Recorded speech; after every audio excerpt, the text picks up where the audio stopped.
All right, enough of my stories. Thanks everyone for indulging me. Now we have Colleen. Start us off, Colleen. All right, I'll go ahead and call this meeting to order, and I'll start by saying that the chair of the Southern New Hampshire Planning Commission has found that due to the state of emergency declared by the governor as a result of the COVID-19 pandemic, in accordance with the governor's emergency order number 12 pursuant to executive order 2020-04, the SNHPC and committees thereof are authorized to meet electronically. Please note that there is no physical location to observe and listen contemporaneously to this meeting, which was authorized pursuant to the governor's executive or emergency order.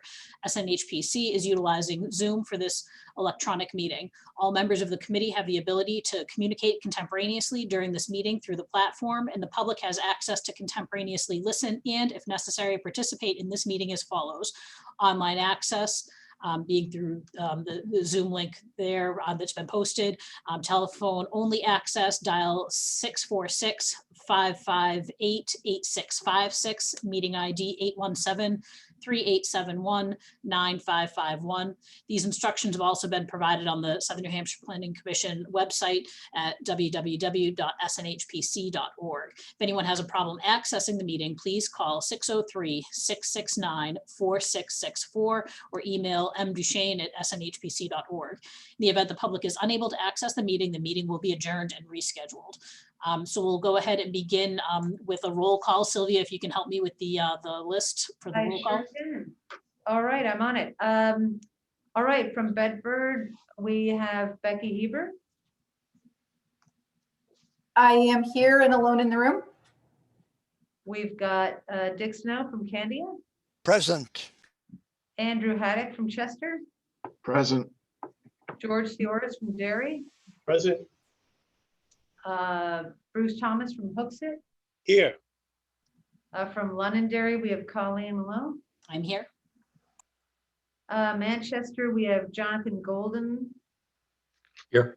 And Kristen Clark. And Here. hi, Kristen. Long time no see. Good to Hi. see you. New Boston, we have Mark Sunan. I'm here. From where we have Tom Clow. Here. Did I miss any of the communities? I didn't see Linda Kuhnhart today. All right, from CART, we have Lori. Where's Lori? Makarowitz. I know we have Lori. You're muted.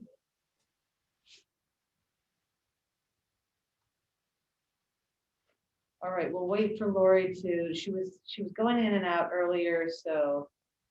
Lori, she's done her chat. I'm here. Thanks, Lori. Nancy Michaels from the Chambers. Here. Thanks, Nancy. Tim White from DES. Present. And although non-voting member, we have Lee Levine from Federal Highway. Yes, I'm here. Hi, Lee. Hi. And of course, we have a lot of staff in the meeting. So we're all set. And I should have asked, usually I think we try to do our minutes in that same, but if I could get a motion on the, for action on the minutes from January 21st. Make a motion to approve the minutes of January 21st, 2021. All right, that's George. I have a small change to that. Page 3.3 annual list of obligated projects. There's a sentence in there that's kind of incomplete. Third paragraph down, it says, since the project has been restructured. I think that should say, since then, THEN, the project has been restructured. Thank you. Adam, do you have that? Got it. Okay, thanks, Adam. Do we have, with that change, a second to the motion? I'll second it. It's Bruce. Bruce, okay, I'll go down the list. Becky from Bedford. Yes. Dick from Candia. Aye. Andrew from Chester. Abstain. George from Derry. Yes. Bruce from Hooksett. Yes. Colleen from Londonderry. Yes. Jonathan Manchester. Yes. Kristen from Manchester, Yes. Mark from New Boston, Aye. Tom from Ware, Yes. Lori from Cart. Yes. Thanks, Lori. Hey, good to hear your voice. Nancy from the Chambers Yes. and Tim White from DES. Yes. Okay, great. All right. Thanks, Sylvia. So Nate, it looks like you're up first with the tip. It looks that way. All right. Well, good morning, everyone. I'm going to share my screen if I can do that properly. Let's see.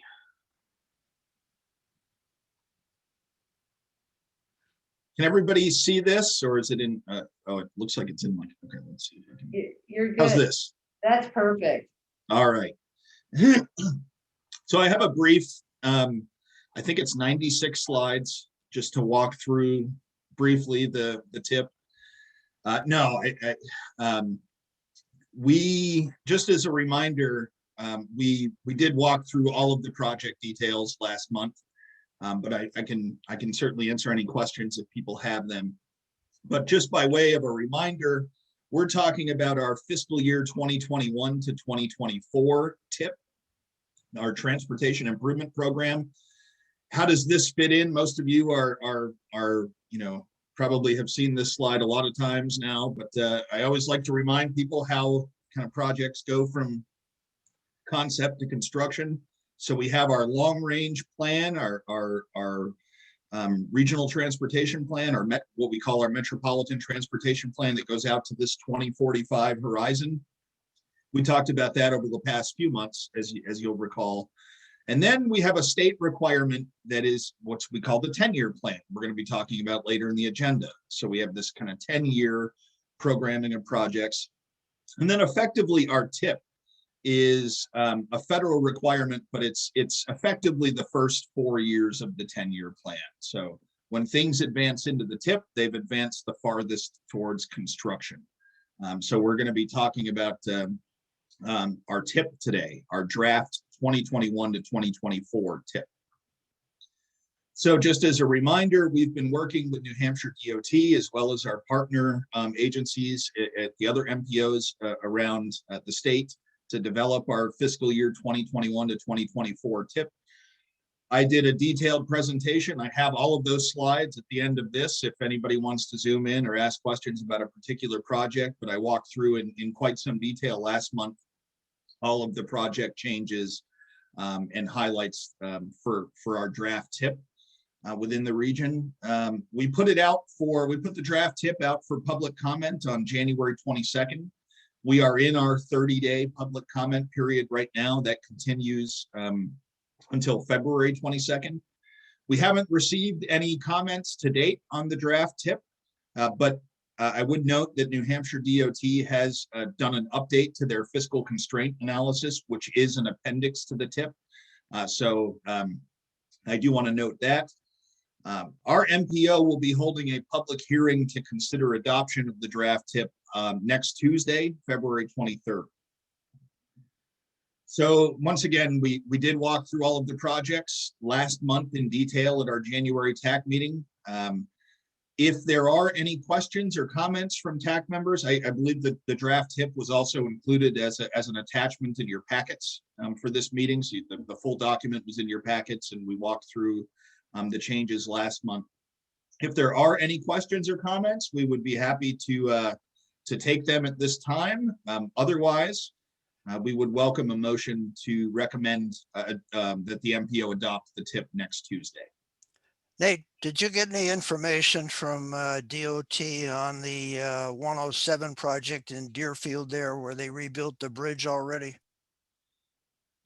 I think that they just did bridge maintenance work, Dick. That project in the TIP is still scheduled for, I think, a full construction next year. You could open up the TIP and take a look at that.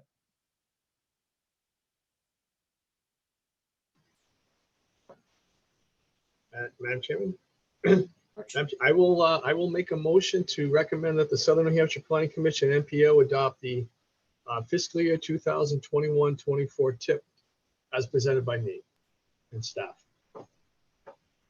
Thanks, George. Do I have a second? Dick Snow seconds.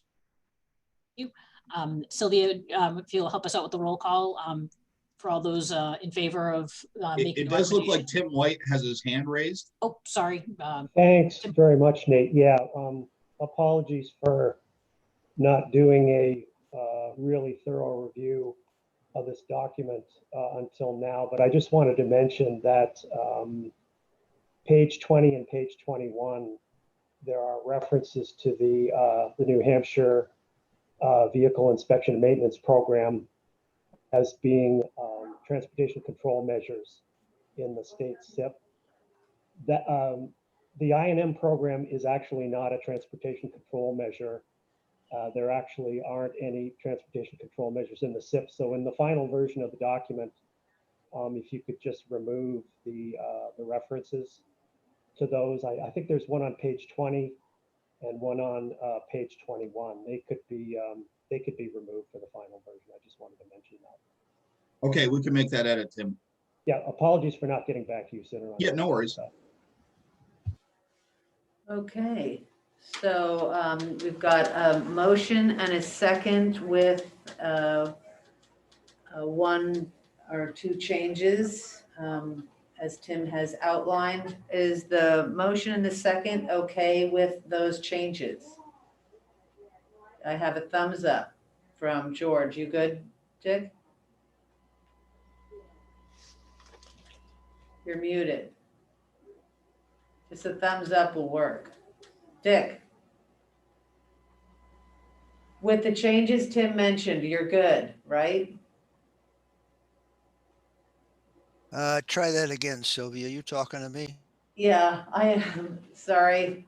So Tim mentioned some changes that are some edits that needed to happen. So I just wanted to make sure you're good with those edits on your second.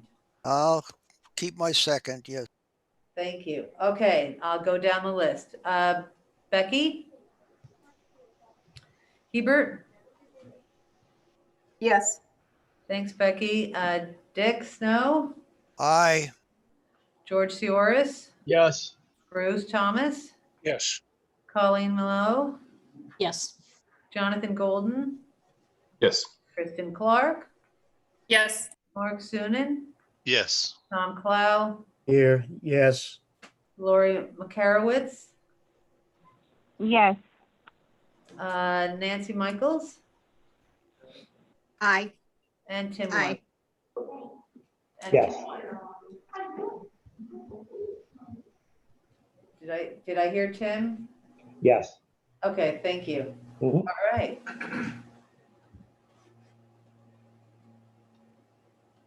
All right. So next up, We lost Colleen. You muted yourself. whoops. You'd think that after almost a year of this, we'd have the technology down.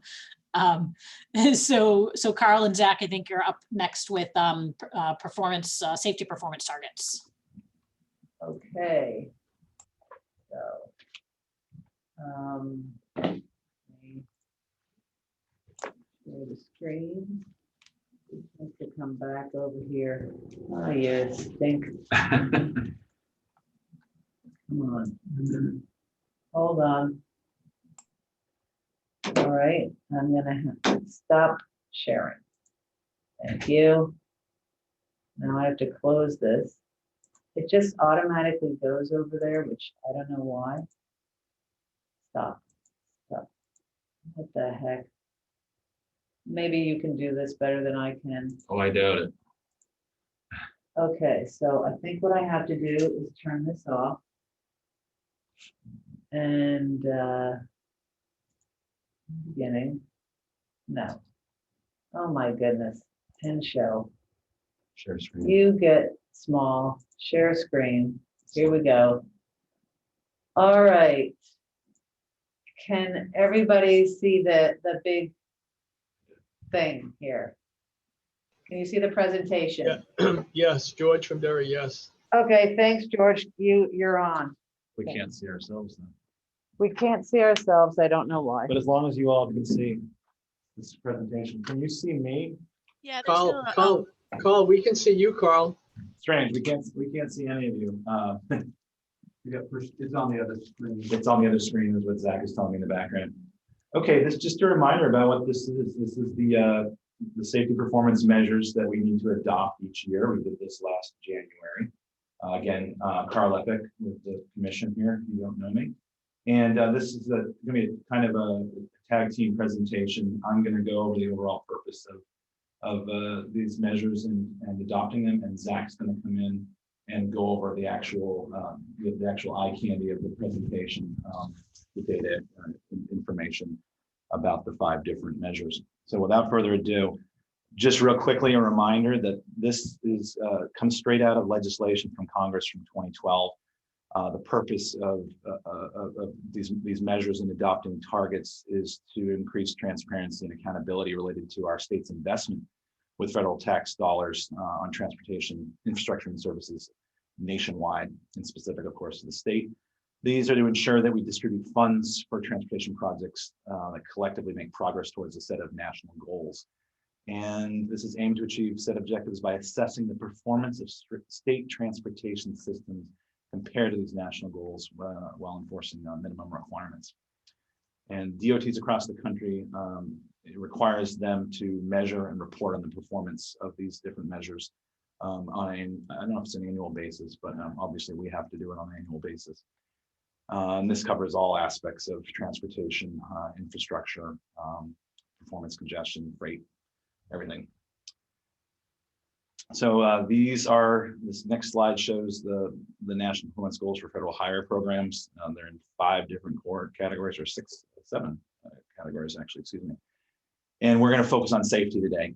These are here for your reference, but I'm going to just jump straight to the safety ones, which are to achieve significant reduction in traffic fatalities and serious injuries on all our public roads.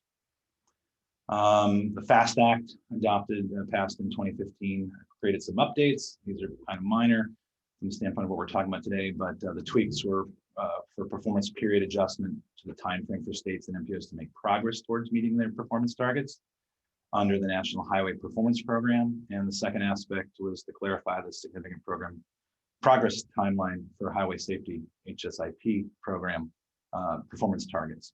And just that there are 5 federally required safety measures, which we're going to get into. And here they are: number of fatalities, rate of fatalities, number of serious injuries, rate of serious injuries, and the overall number of non-motorized fatalities and non-motorized serious injuries. And again, Zach will be getting into these in more detail. So basically, the state set these safety performance targets, and as an MPO, we're allowed to set our own targets as well. And in this case, we generally, and we have historically, followed and just supported the state's performance targets, the state level performance targets. Last year, as I mentioned, we did this on January 28th. We adopted the state of New Hampshire's DOT safety performance targets for 2020. And again, this year for targets for 2021, we are saying let's support the state targets as well. And again, we'll get into these details, I think, starting right now. Yes, with these slides, I'll turn it over to Zach.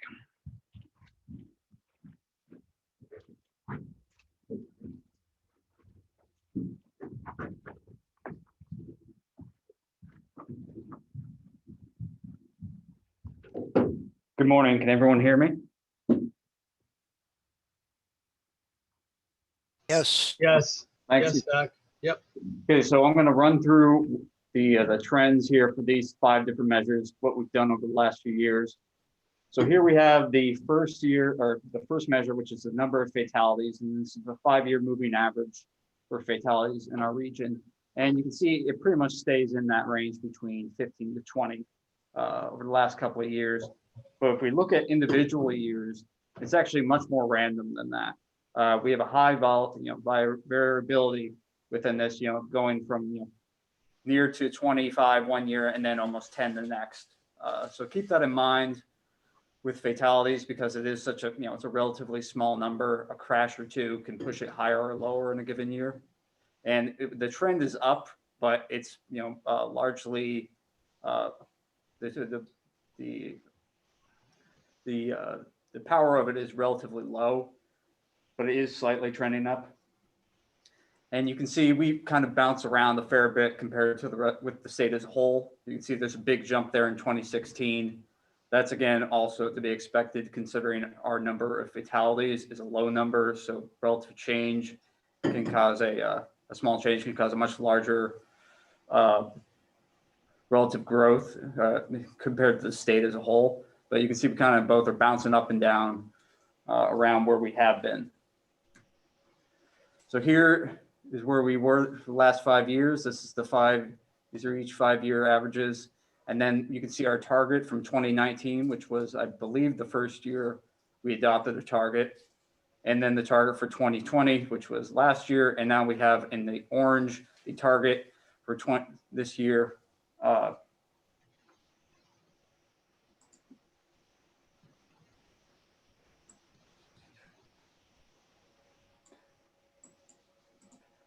And this year,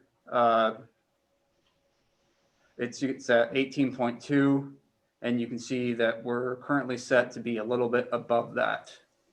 The second measure is the fatality rate. So this is the average number of fatalities, the number of fatalities divided by the total vehicles mile traveled in our region. You can see that on the whole, we've kept around 0.7. We're lower than the state, and we have been historically for a long time.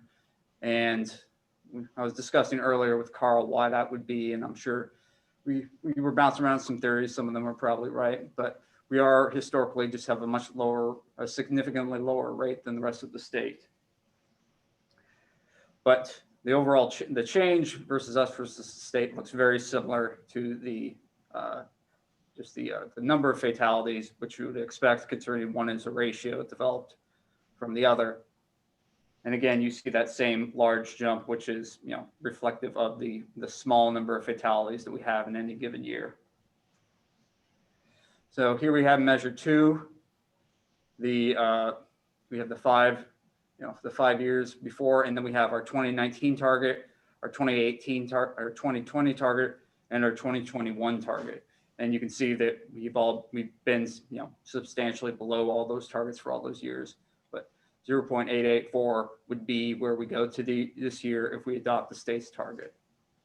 For measure number 3, we look at serious injuries, and we can see that serious injuries have been declining over the last decade. There's a number of reasons for this. One is it has to do with the actual reporting of serious injuries. The state has been working with local police departments on what they classify as a serious injury, and they've gotten much better at reporting only serious injuries as serious injuries.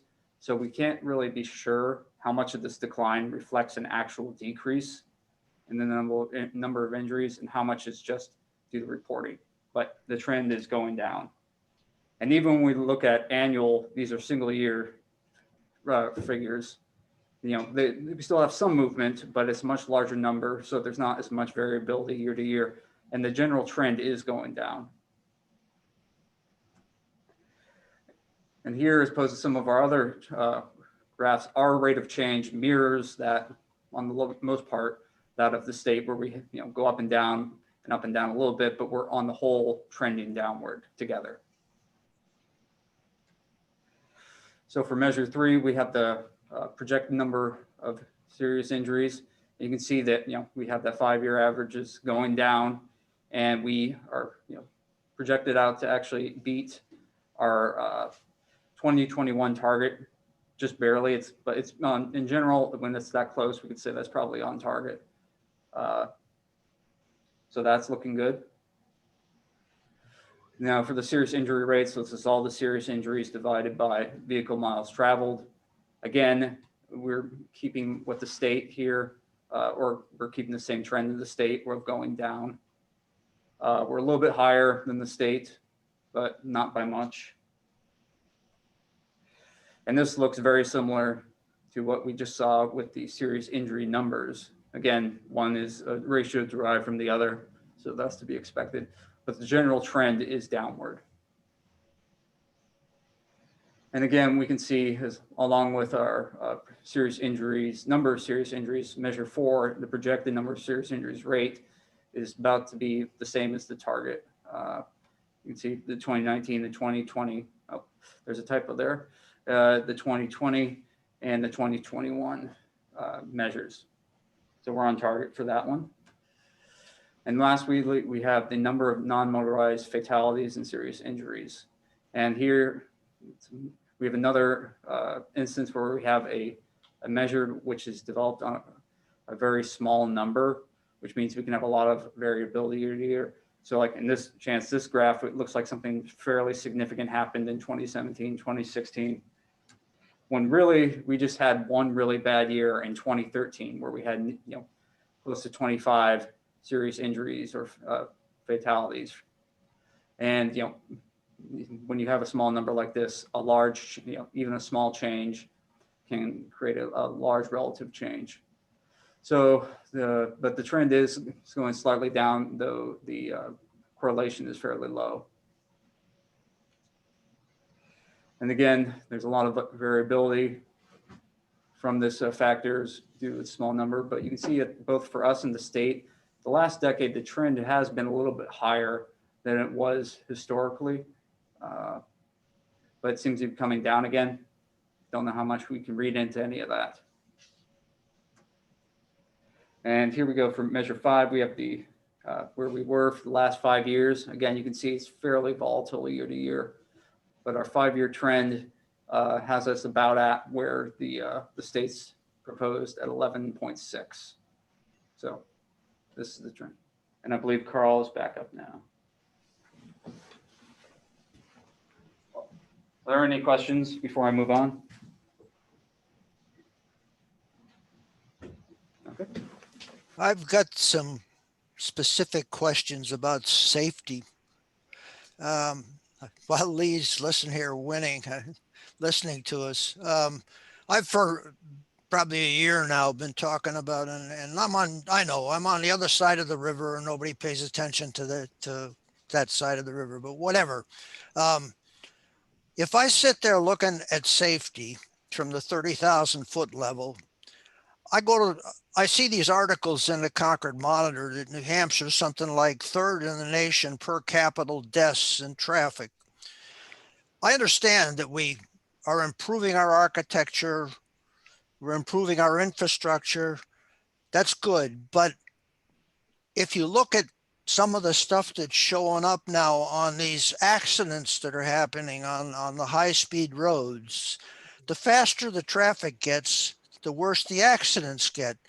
You get these things where they shut down the highways for, I don't know, days, where you got hundreds of people that have smashed into each other. I have a concern. I see that the slope is up on fatalities. I see when slope of the curve's up on fatalities, it's down on serious injuries. I like serious injuries going down. I see that it's going up for fatalities. Somehow it doesn't seem right to me to be measuring it against the number of miles that are being traveled, because the faster you go, the more miles you're going to have on your thing. I think that maybe the federal government should be looking at something about how do we count the economic costs of all of these accidents that are happening where people are getting killed, and somehow see how we could look at changing the targets that we're using to say, we want these to come down a little bit faster. So I've had my say. Thank you very much. Thank you. Thank you, Dick. I have a question for Yep. Dick. Sylvia's got a question. Dick, are you suggesting that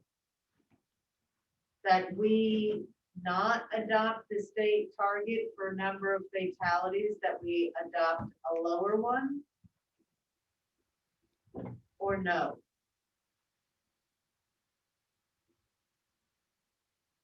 I'm not making any specific suggestions, but I've been saying that, you know, that the the desired, if you look at that top one, you got 118, 120, the recent is up, the desired is down. We should probably bring it down and say, I want to bring that curve down, and how we manage to do it with improving the infrastructure is not the same function as improving, reducing the amount of traffic that's on there, or making the, I'm thinking in terms of the entire transportation structure, the way that we move things. We need to put more emphasis on things like moving traffic, moving goods, if you will, with the big trucks between California and New Hampshire should be done by rail. It shouldn't be done by big trucks. And they go from regional distribution centers to the individual smaller trucks that are traveling along with the commuters that are there. And maybe we look at more rail use to take the commuters. We need to reduce the traffic or reduce the speed so that we can then not have less fatalities. It doesn't make sense to me to be killing the people in the United States. I agree with you, Dick. I think the only thing I have to say about that, really, with what's going on big on a larger scale, is the driving towards zero efforts that the federal government and some state governments are working towards. I always think when I look at these measures that it's things that are easily measurable. Big structural changes like shifting freight to rail, and it's kind of a little bit definitely needs to be done, but it's certainly out of our control. But it's something to it's something to work towards. As far as the rest of the work we need to do with all this today, I think everybody understands how these metrics work here, and that the state targets are developed by the state, and in this case, we're a contributory to that effort. So we, as again, we've historically done is we're signing on for the state targets. As Zach and I discussed earlier, these aren't floors. We can do better. It's just as far as the way this all works mechanically with needing to appease and do things right by the federal government, we have to have targets that are what I'll just call realistic, achievable. And if we do better, then great. So we can always do better, but we want to set targets that are achievable, and that so we don't end up in a penalty situation.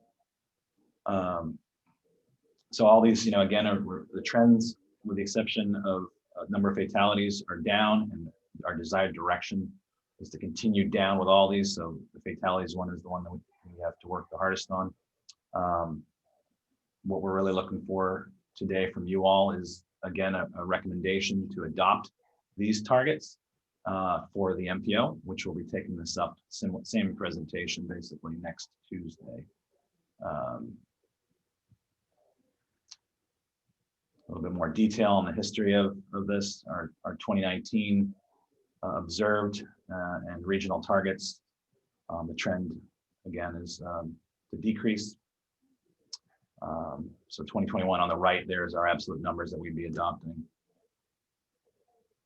And here again is our recommendation sheet, the target and what we are recommending to support the state target in all categories. I think that's the end of the presentation. This is all similar. Here's our proposed. And what does supporting mean for SNHPC? We'll work with the state and safety stakeholders to address areas of concern for fatalities and serious injuries within the region. We're going to coordinate with state and include the safety performance measures and HSIP targets for all public roads in the metropolitan area in the recently completed MTP, or long range transportation plan. And lastly, to integrate into the metropolitan transportation planning process the safety goals, objectives, performance measures, and targets described in other state safety transportation plans and processes. such as the applicable portions of the HSIP, including a strategic highway safety plan. And that concludes what we have to present to you. I'll go back to these if that's helpful. But again, motion to recommend this to the MPO is what we're looking for. Further discussion. Thanks, Carl and Zach. Does anybody have any questions or comments for Carl or Zach, or a motion to be made? Andrew has his hand up. Andrew's got his hand up. Yeah, Andrew. Yeah, I don't disagree with any of the targets here. There's one variable that I wonder how that would affect the statistics that we've looked at here, and that is we're kind of an anomaly here. I would be really interested to see how the statistics would change if they were broken out, if you removed the fatalities from or split out the fatalities from motorcycle accidents, because we are a state that does not require helmets, and that is definitely, I think, a factor that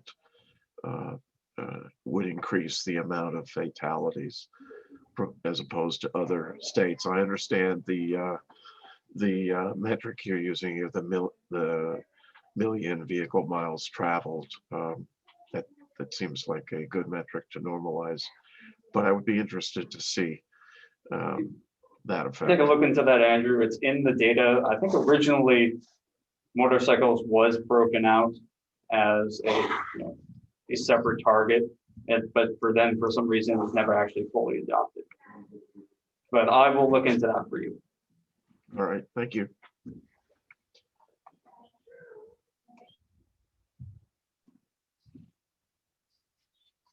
On that note, while I was looking at this before, I had pulled up the NHTSA's fatality rates, and just for some information, in 2018, New Hampshire had a total of 147 fatalities.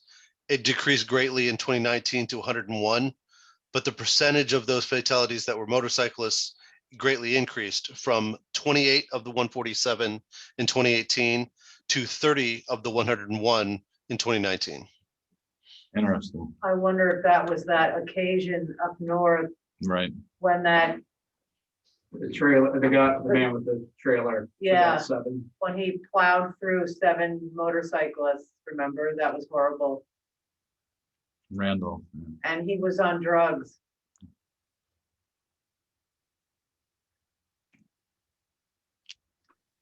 I could make a specific suggestion. I think last year we did not support the state target on number of fatalities. And I'm looking, going back, it was 188 to 120, and they'll accept 120. I would suggest that if we're interested in reducing fatalities, that we say we want to drop fatalities, change that from 18, well, we got 120 as a state target. We're 18.8, change that down to something, well, change it down to 188 or 100. I think I saw 185 on the state target, or what they were going for.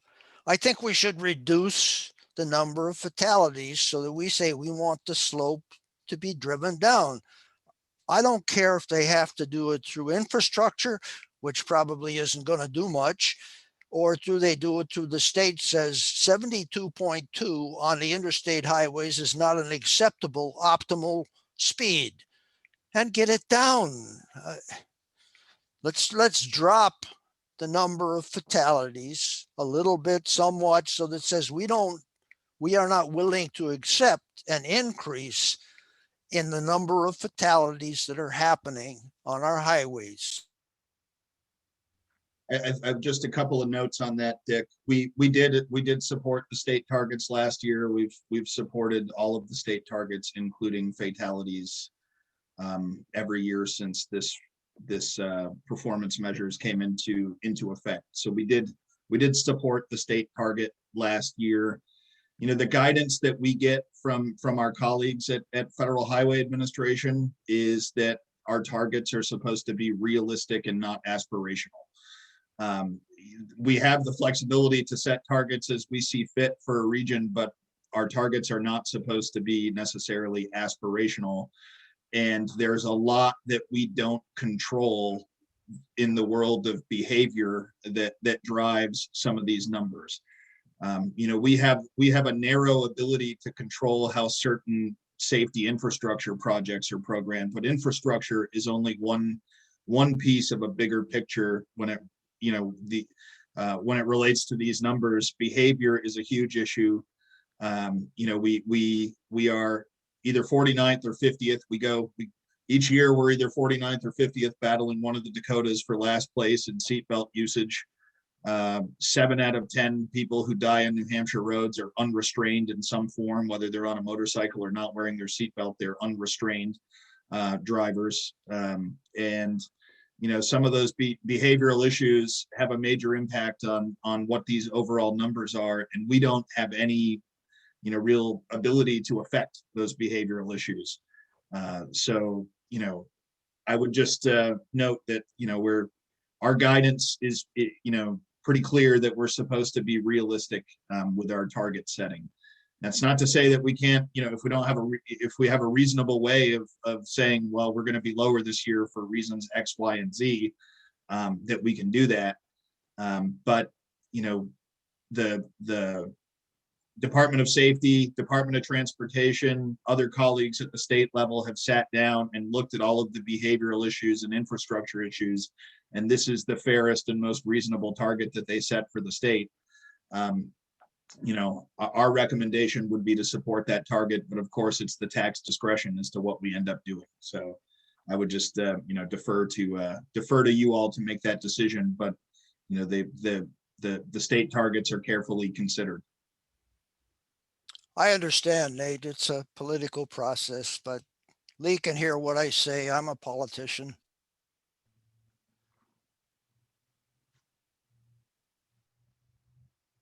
I hear you. This is Lee, and great conversation. And Nate, you know, that was some good information provided. One thing about these safety performance measures that it's a little bit different than some of the other federal performance measures in that these targets and the measure applies to all roads and not just national highway system.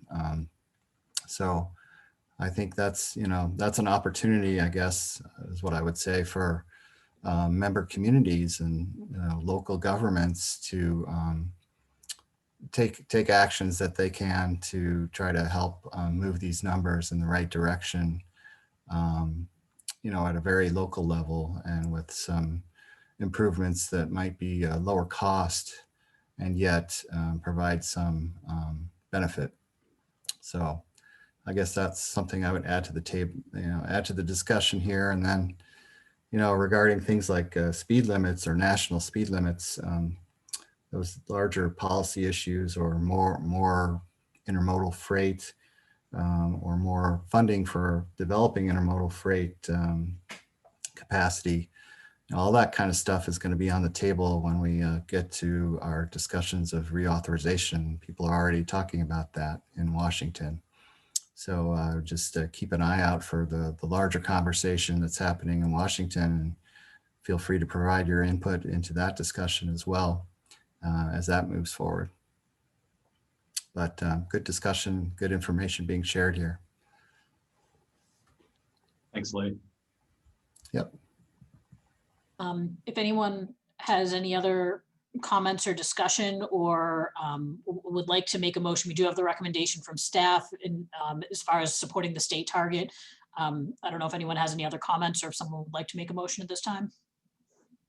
I make a motion to approve the TIP, draft of the TIP.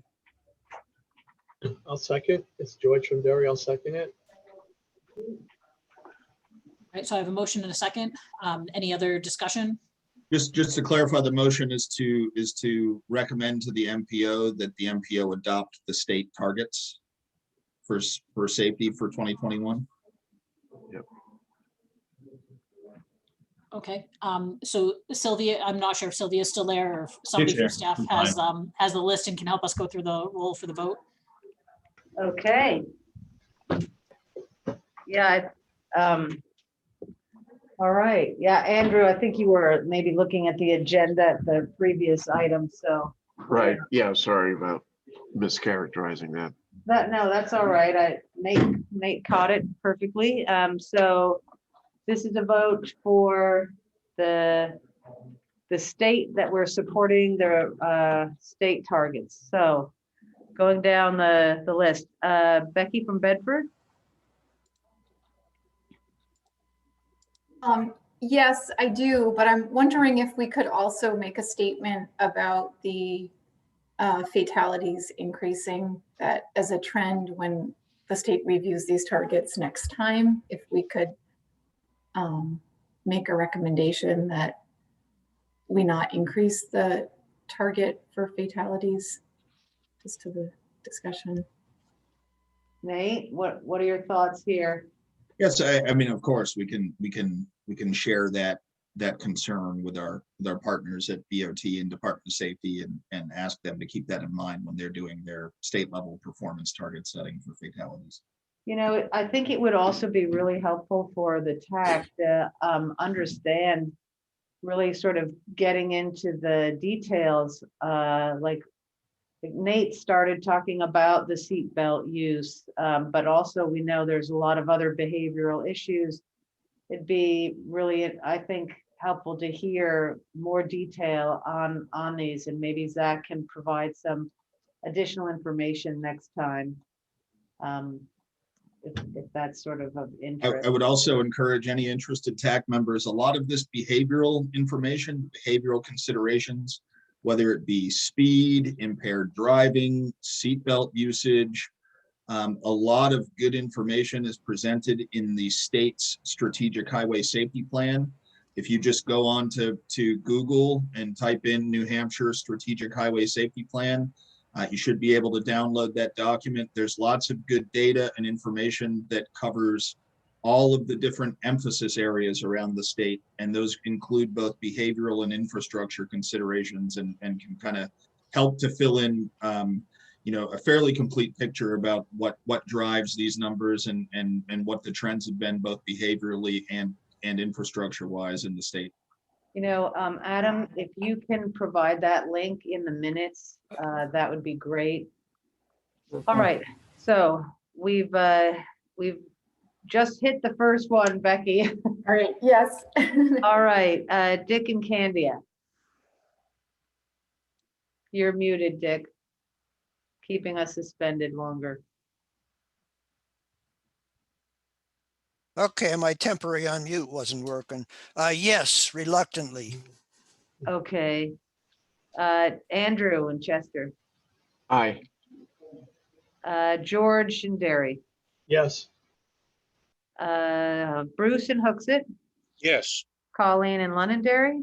Yes. Jonathan in Manchester. Yes. Kristen in Manchester. Yes. Mark in New Boston.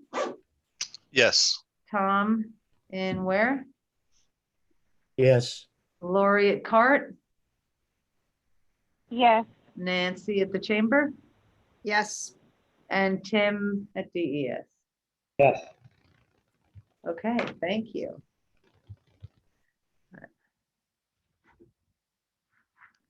All right, it looks like Nate, are you up next with 10-year plan update? I am up next with the 10-year plan update. I'm going to share my screen again, hopefully successfully. How's this? Can everybody see this okay? Yep, you're good. All right.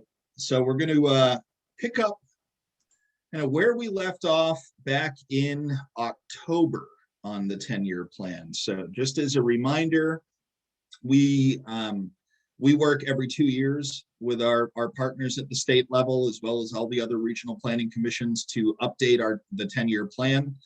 And we are now looking at the fiscal year 2023 to 2032 10-year plan. So Hard to believe we're talking about 2032 as a real thing, but we are looking at 2023 to 2032. Our regional allocation for this 10-year plan update, as I've talked about previously, is $8.554 million. But I think it's important that everybody recognize that $8.55 million is not expressed in today's dollars. This is not 2021 dollars that we're talking about. That's expressed in year of expenditure dollars. And for our purposes, typically every time we update the 10-year plan, we're looking at programming projects in the final 2 years of that new 10-year plan. In this case, that would be 2031 and 2032. So when we talk about 8.554 million, that's in 2031 and 2032 dollars. So once you back out New Hampshire DOT's 10% indirect costs, as well as 2.55% per year of inflation, that 8.55 million becomes a much smaller number in terms of today's dollars spending power. Less than $6 million in today's dollars is what that translates into. So it's just important to keep in mind that, you know, a substantial chunk of our allocation is eaten by inflation and indirect costs out to 2031 and 2032. So just a recap of where we've been and where we're headed. Over the course of the summer, we did a solicitation for projects for all of our communities. Those projects submissions were due on September 15th. We did some initial review between September and November, and we had our engineering consultant review those projects at that time. Our on-call engineer, which is VHB, reviewed all of or 5 of our 7 projects were reviewed by VHB. Back in November, we talked about and sent a short list of candidate projects to New Hampshire DOT, and I'll recap in a minute what those were. And then between December and February, New Hampshire DOT reviewed our projects, reviewed the work that VHB had done, and offered us some additional feedback and comments on the projects. So that's kind of what I'm going to walk through today. Our task, and we're not going to be making any decisions today or anything. We're just going to be hearing an update on these projects and kind of where I think we may be headed for this 10-year plan update. But our final regional priorities are not due to DOT until the end of March. So we'll be revisiting this discussion next month as well. So based on what that regional project solicitation that we conducted over the summer, we had 7 projects under consideration in this 10-year plan update. Route 3 widening in Bedford. This is a project that we know requires supplemental funding. It's an existing 10-year plan project. A new project in Deerfield that will construct a roundabout at Route 107 and Candia Road and Church Street. The rail trail expansion north to the Londonderry town line in the town of Derry. We know that supplemental funding, and we'll talk about this in a few minutes, is going to be needed for an existing 10-year plan project in Londonderry at the intersection of Route 28 and 128. Manchester submitted 3 projects for consideration. The first is an I-293 and 2nd Street engineering study. The second was related to 3 intersections on Wellington Road and Mammoth Road in the exit 8 vicinity on I-93, as well as a project that deals with 2 different intersections on Campbell Street in the city of Manchester. We'll walk through those briefly and share with what we learned through engineering review. Again, just to recap, we did send a short list of all of those projects to DOT in November. We did an initial evaluation at that time according to the 10-year plan criteria. That initial evaluation was conducted by TAC members who did not have active projects, submitted, did not represent communities that had active projects. So it was kind of a small jury of your peers sort of thing to do an initial prioritization of projects. So Dick Snow from Candia, Linda Kuhnhart from Francistown, and Lori Makaravich from MTA assisted our staff with doing an initial review of those projects. That initial evaluation, as we noted at the time, is subject to change. as scoping and cost estimates come into focus and more information is learned about each of the projects. And we have learned more information since that time about each of these projects. Just to recap, this was our initial set of priorities, kind of a continuum here, so to speak, of at the top, Manchester's I-293 and 2nd Street engineering study being a high priority, adding supplemental funding to the 2 existing 10-year plan projects being just below that to make sure that our existing projects are able to get to the finish line. And then the 4 new projects off the Turnpike system, Derry's Rail Trail, Exit 8 in Manchester, Campbell Street in Manchester, as well as the roundabout in Deerfield. That was kind of the initial prioritization. And then we said we needed to learn more about the projects and do that engineering review. So what did we do for engineering review? I think as we discussed a couple of months ago, we did enter into a contract with VHB for on-call engineering for project scoping and cost estimating purposes. And we finalized a task order and VHB set to work on evaluating 5 of the 7 projects. We asked them to evaluate the Deerfield project, the Derry project, the Londonderry intersection, Manchester Exit 8, and Manchester Campbell Street projects. We had an existing cost estimate from the last cycle for Bedford, which still holds true. And the Manchester I-293 engineering study we used from a previous New Hampshire DOT. All right, I see 2 participants have raised their hands. Do we want to take questions as we go along or at the end? I'm fine either way. I can't tell who raised their hands, but Mark has raised his hand. Yeah, so full disclosure, for those on the TAC, I work for VHB. So I was, my company did the evaluations. I was not at all involved in the evaluations, but if anyone has any concern that any statement I may make going forward with the ratings or rankings would be a conflict of interest, please say so now.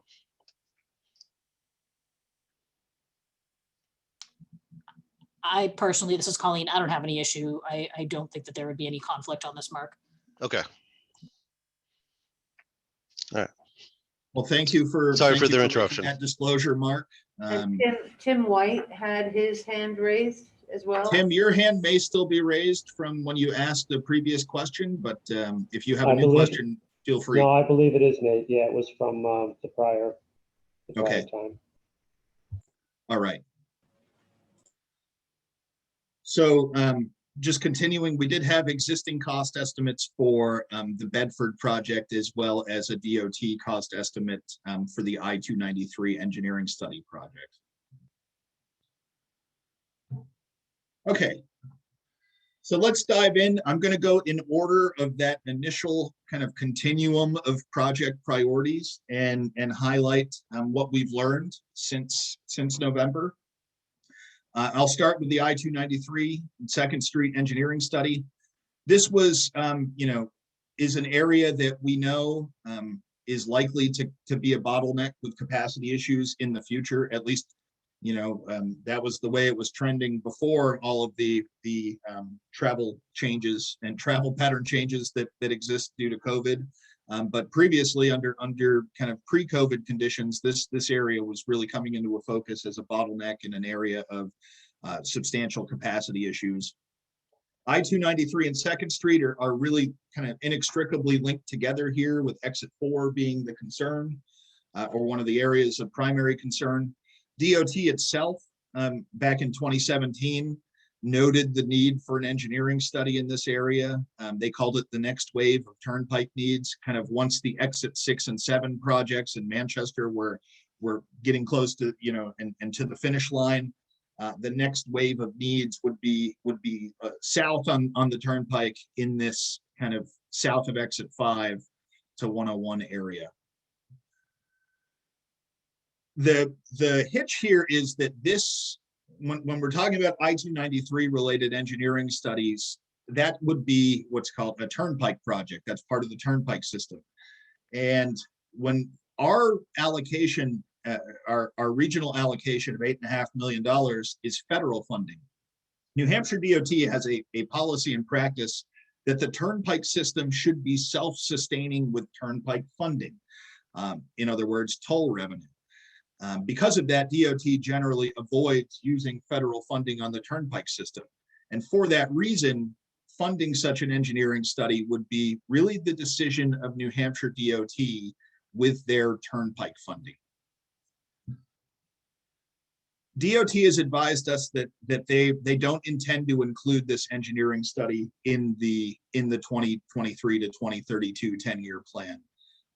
There are a number of concerns related to turnpike funding.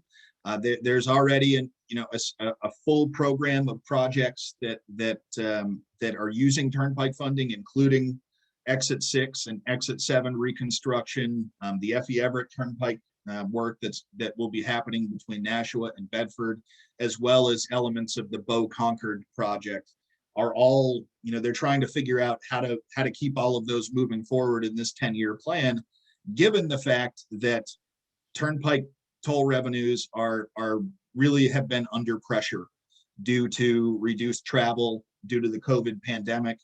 They're doing lots of modeling to kind of, get a handle on where turnpike revenues may stabilize at and how they may recover. But the COVID pandemic has been a significant disruption to the flow of toll revenue in the state and the ability of the state to achieve its turnpike program. So I know that's a significant focus for our colleagues at New Hampshire DOT, and kind of given all of these things kind of working together, now in their view is not the right time to include this engineering study in the updated 10-year plan. And I think we can understand why that would be.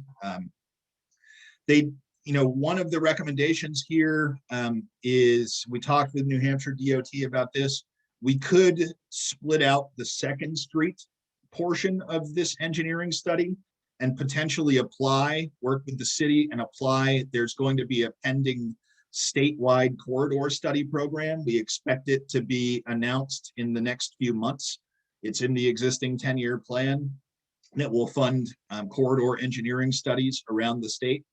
At least the 2nd Street component of this could be eligible for that corridor study program, and it's something that we could talk with the city about when that program is released, whether they want to pursue an application for that. Otherwise, the department did say that they appreciated us bringing this concern to their attention. They said it's on the radar screen.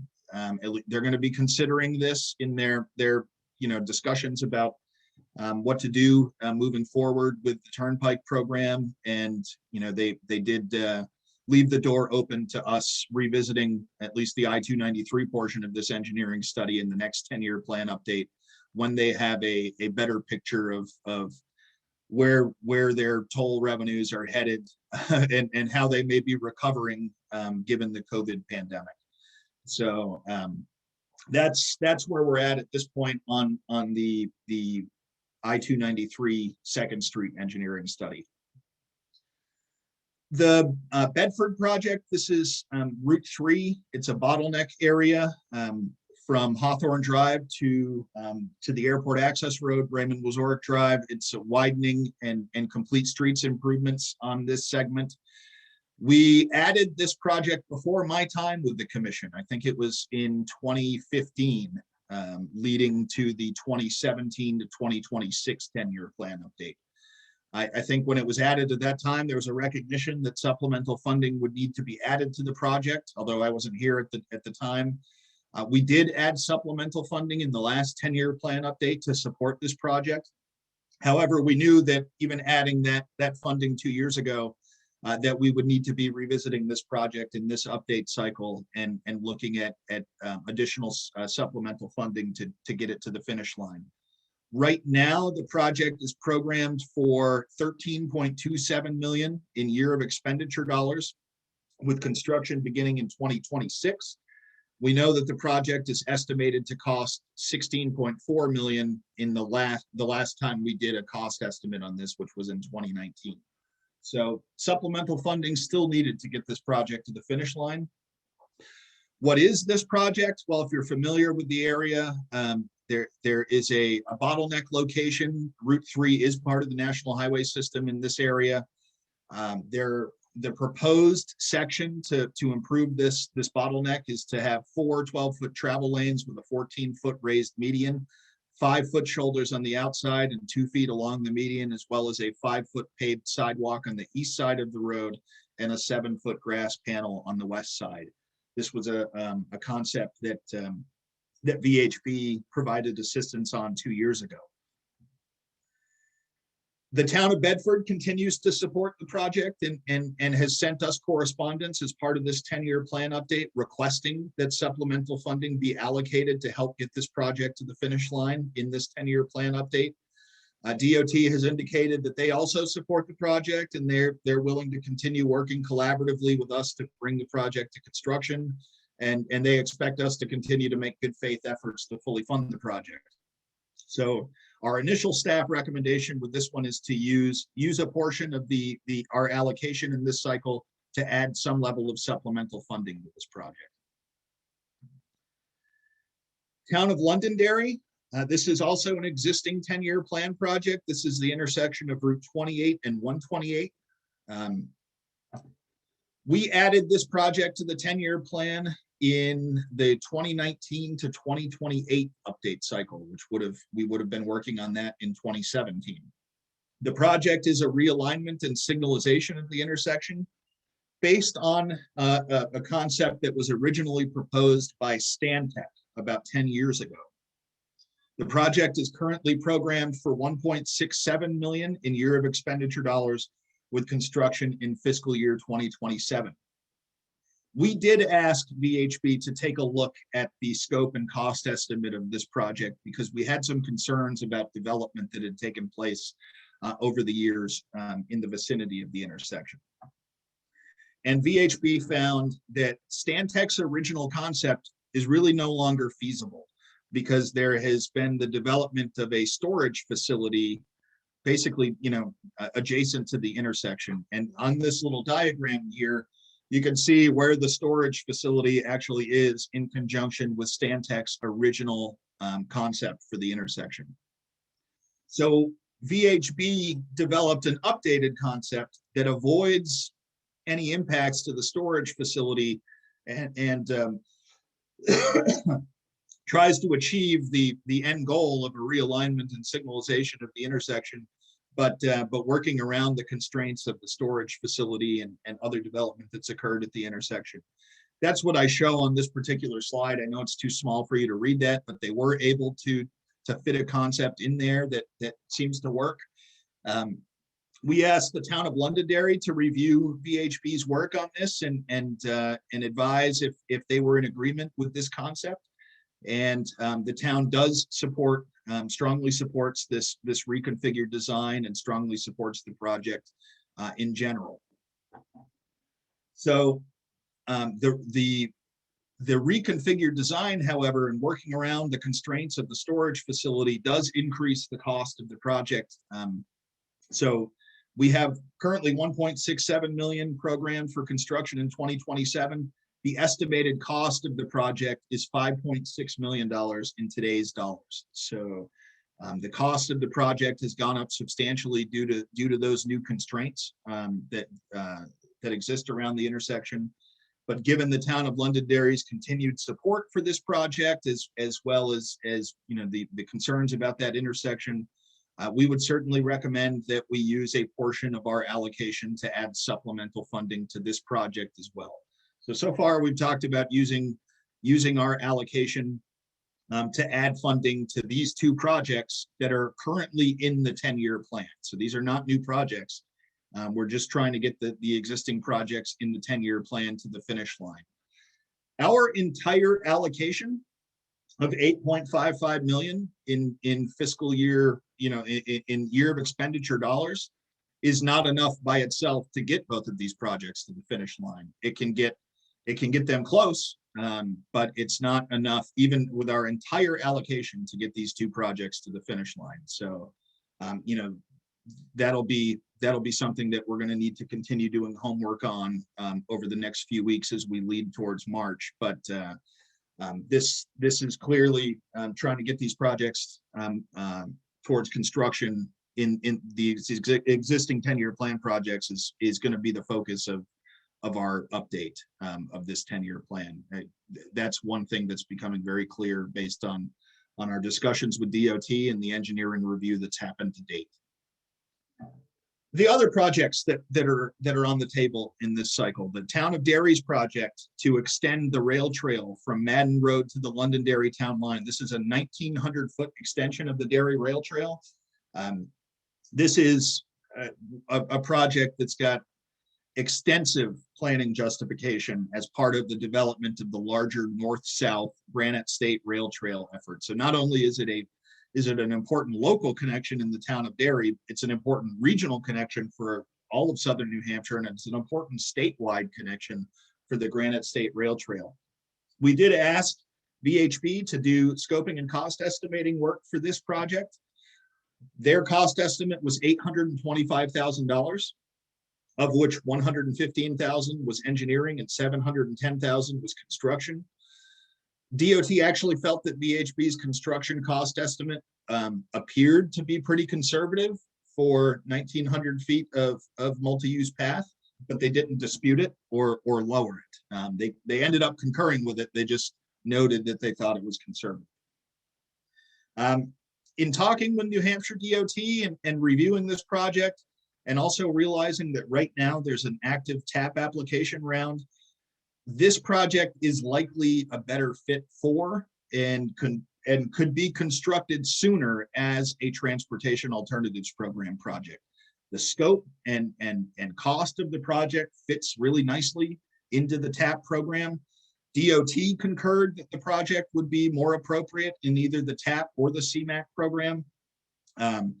We do know already that the town of Derry has submitted a letter of intent to apply for TAP funding for this project in the current round. I think, you know, that's probably the best path forward for this project that would get it constructed the soonest is as a transportation alternatives program project. I think it'd be very compelling and competitive in that program. The City of Manchester's Exit 8 interchange project. This is looking at operational and capacity improvements at 3 intersections at Exit 8, those being I-93 northbound, I-93 southbound, as well as the Bridge Street and Route 28A or Mammoth Road intersection that you see on this map. There have been some recent traffic impact analyses done as part of different developments that are occurring in the city. And these intersections are expected to exceed their volume to capacity ratio in the coming years. What's envisioned is a combination of operational improvements through adaptive signal control, some intersection capacity improvements, and bicycle and pedestrian improvements, specifically a bicycle lane. We did assign this project to VHB for project scoping and cost estimating. And VHB developed a concept that considered adaptive signal control, intersection capacity improvements, and a bike lane in this area. And you see VHB's, I know this is too small to read, it's just here for an illustrative image, but this is what VHB prepared for the Exit 8 project. VHB kind of gave us an a la carte menu as part of the cost estimate for this. They said, the adaptive signal control component of the project would be $785,000. Intersection capacity improvements would be $3.17 million. And then the bicycle lane would be almost $3 million because of there's a lot of curb that would need to be relocated you know, that becomes pretty costly. In reviewing this project, you know, one potential path forward that I think could be considered is when the next CMAQ funding solicitation comes. Normally that would be this year, but given that TAP was delayed a few months and is now going off early this year. I would expect CMAQ may be delayed as well. I don't know that for sure. But potentially later this year, there could be a CMAQ funding application, if not early 2022. This, at least, it could be considered to put an application in for CMAQ funding for the adaptive signal control component of this project, and then build upon that in the next 10-year plan round to add maybe the intersection capacity improvement portion of the project. So, that might be a good path forward to consider, and we can talk with the city about that. DOT also encouraged, evaluating different alternatives for how to potentially accommodate a bicycle lane. In particular, DOT recommended that lane widths could potentially be modified. They thought, there may be enough room there to modify lane widths to squeeze in enough space for a bicycle lane. It's something worth considering and looking at moving forward. So we did get some good feedback and now have at least a defensible cost estimate for the Exit 8 project and a potential path forward for how to do that in a stepwise manner. The Campbell Street projects in the city of Manchester, there's actually kind of two intersection improvements in one here.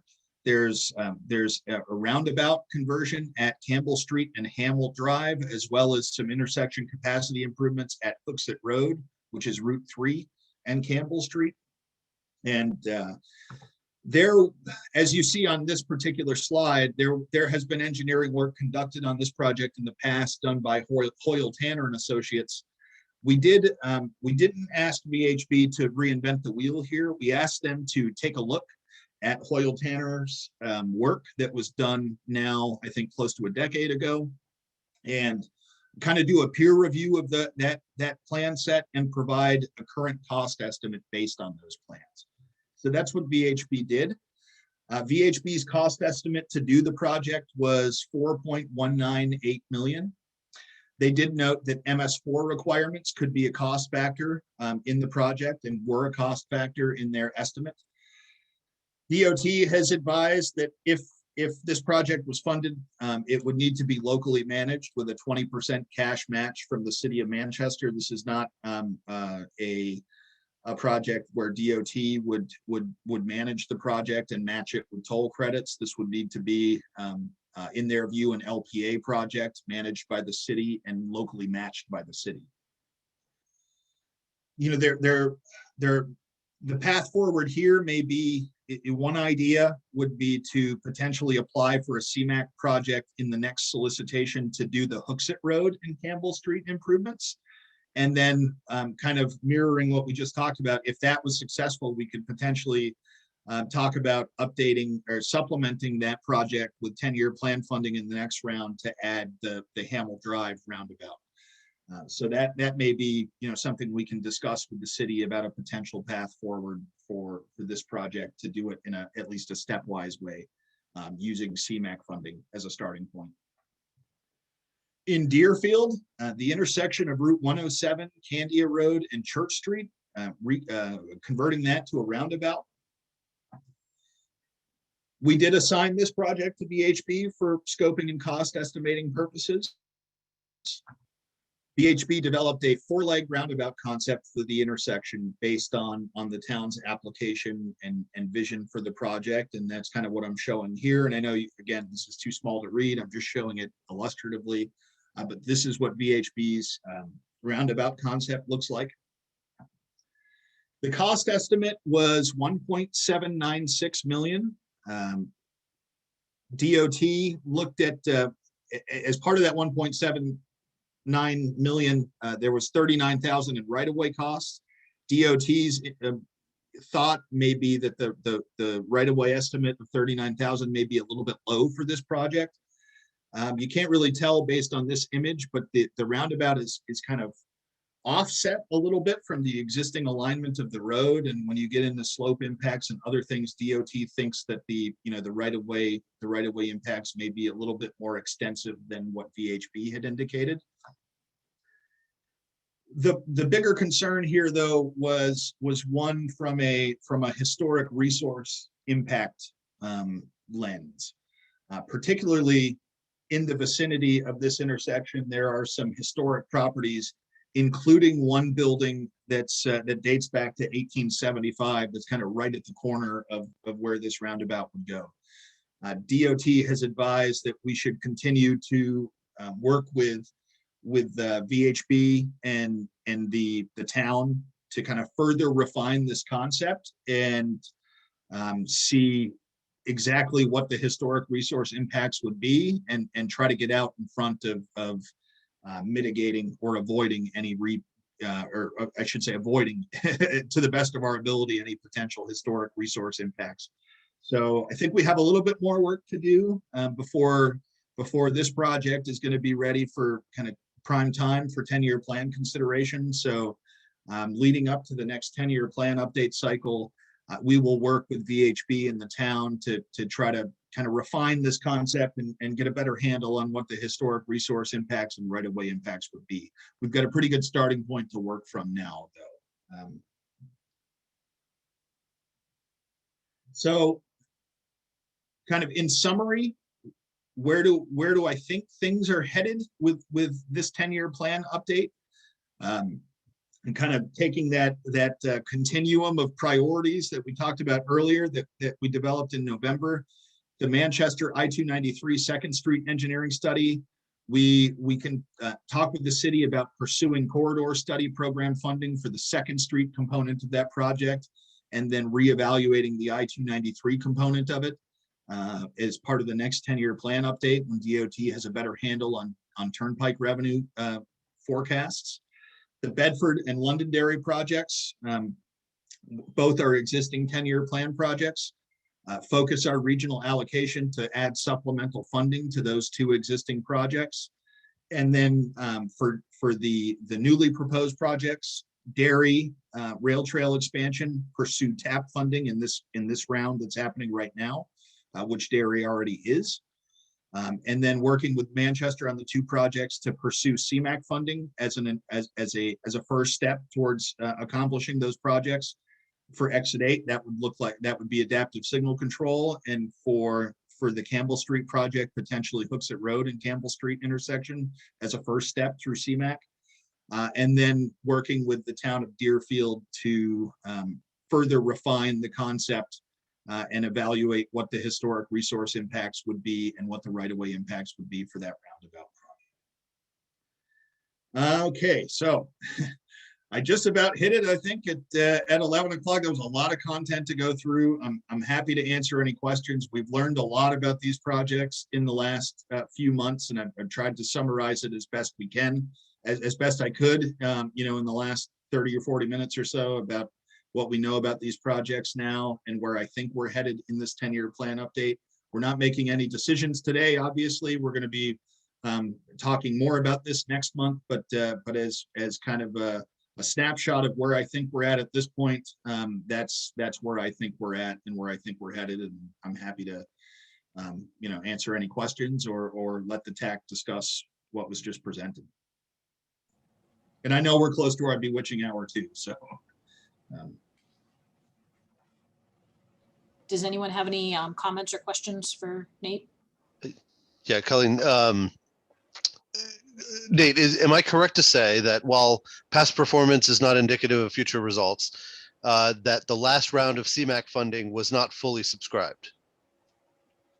The last round of CMAQ funding was not fully subscribed. What they ended up doing, although we had both projects in our region were funded, we only had 2 applications from our region. One from the city of Manchester for Weston Road and South Willow Street improvements, one from the Derryfield School for a roundabout conversion on River Road and Bicentennial. Both of those were funded. What DOT ultimately did is they did a discretionary transfer of 25% of the CMAQ program to transit uses. So they basically transferred 25% of the CMAQ program for FTA purposes. Those will ultimately benefit, that transfer will benefit our region. Some of that will come back to MTA and CART in the form of 5307 funding, but they did not fully subscribe the program, and as a result of that, did a discretionary transfer to support FTA activities. And just to clarify, they have always done a 25% transfer, but this was a 50% year. Yes, so they have, I don't know always, but for many years now have done a discretionary transfer of 25% of their program for their own purposes. You know, so there was always a 25% transfer. So they were really only putting out 75% of the program. And then they didn't fully subscribe the 75% of the program that they put out in the last cycle. So they did an additional 25% transfer to support FTA. I don't believe, and Lee Levine can correct me if I'm wrong, but I don't believe federal rules allow for transfers of more than 50% of a mandatory federal program. So I think they, as of last cycle, are kind of at their transfer limit of what can be transferred out of the program. Yeah, I believe that's right, Nate.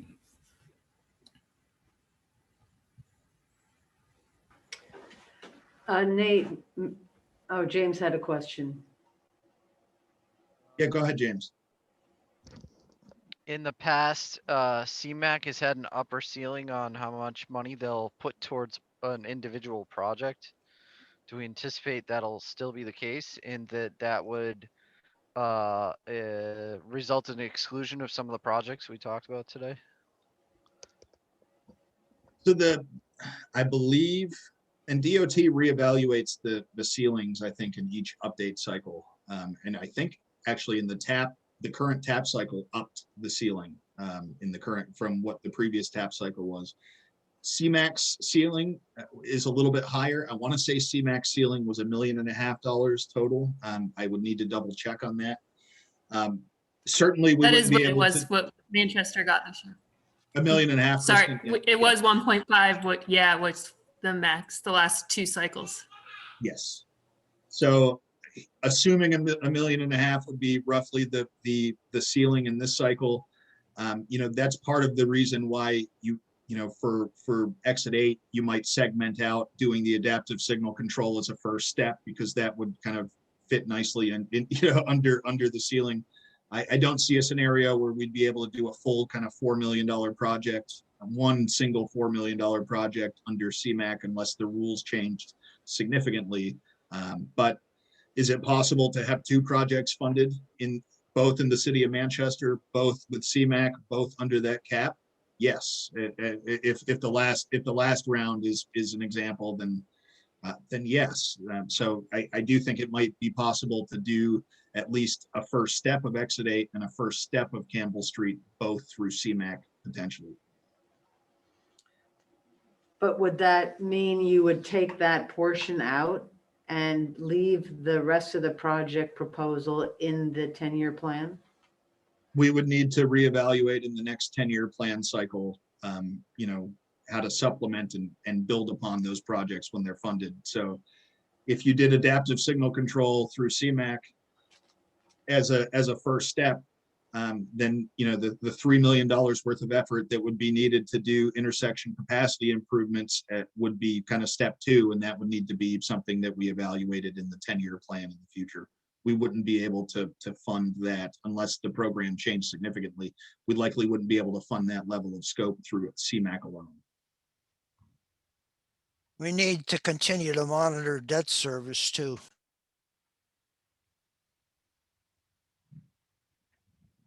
Yes, the debt service is continuing on the I-93 project. That typically kind of comes off the top of the state's federal allocation each year. But yes, we're looking at that closely as well. So Nate, maybe just review next steps, like what this group needs to do at their next meeting, what is going to happen at MPO and all that. Well, we're going to continue to coordinate with New Hampshire DOT and kind of figure out what the optimal way of adding supplemental funding to our existing 10-year plan projects is, to try to keep both of them going as close as possible to their existing dates to go to construction.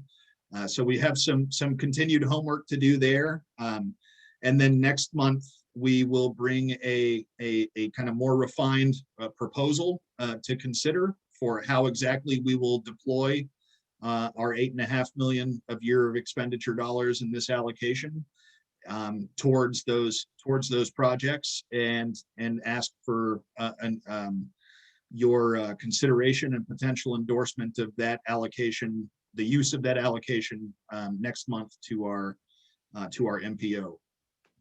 And we will give our MPO kind of the same primer presentation that we just did today, so that they're on up to speed with all of these projects and what we found. On the on Derry's trail project and the recommendation to have that funded through the TAP program, what was the ceiling again for funding for those projects? For TAP projects, I Yeah, want to say TAP is now 1.25 million. Derry's project would fit comfortably under that.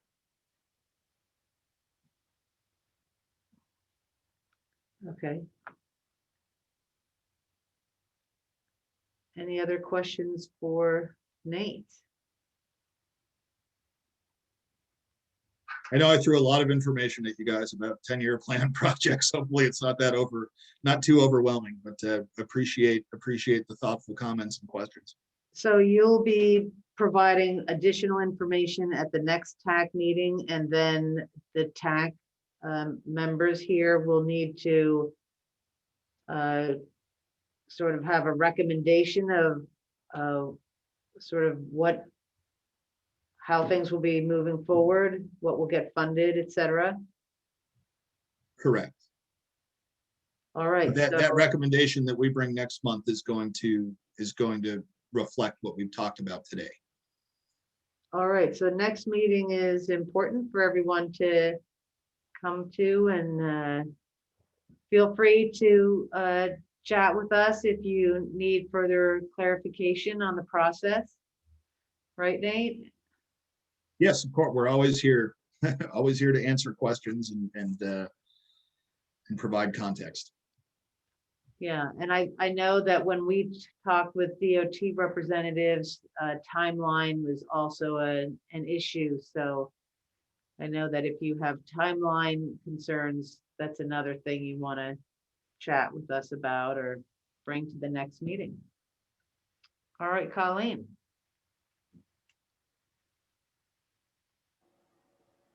All right, so Nate, looks like the only other thing left on the agenda, I'm not sure if this is you, but an update on the TAP solicitation.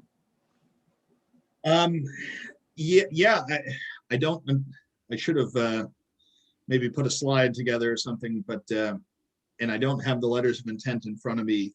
The letter of intent period has closed. That closed on February 5th.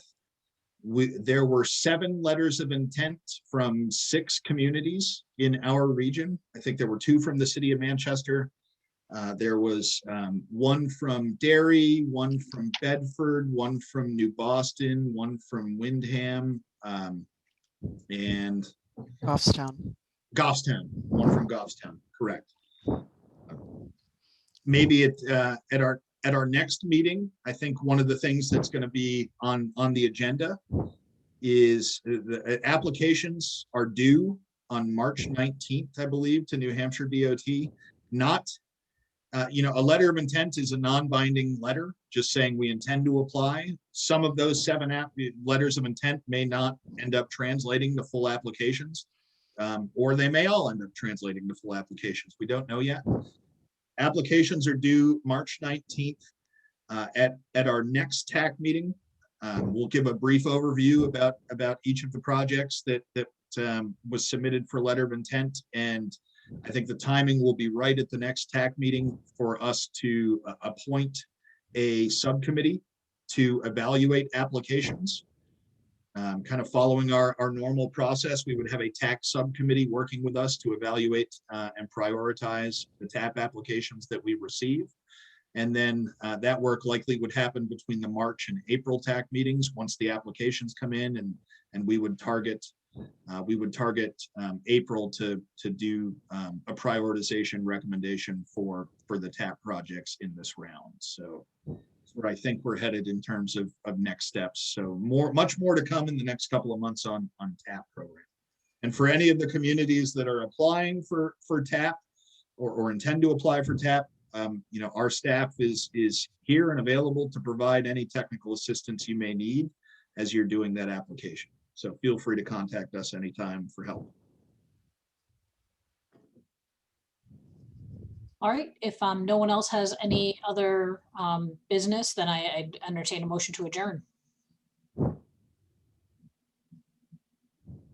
Dick Snow, motion to adjourn. Second, Colleen, George.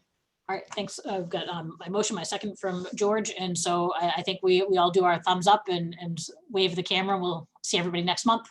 All right, and Lucy, you were gonna hang out a little bit with Carl. Thank you, Correct. everybody. Thanks, everyone. Have a great day. Thanks, everyone. Stop recording.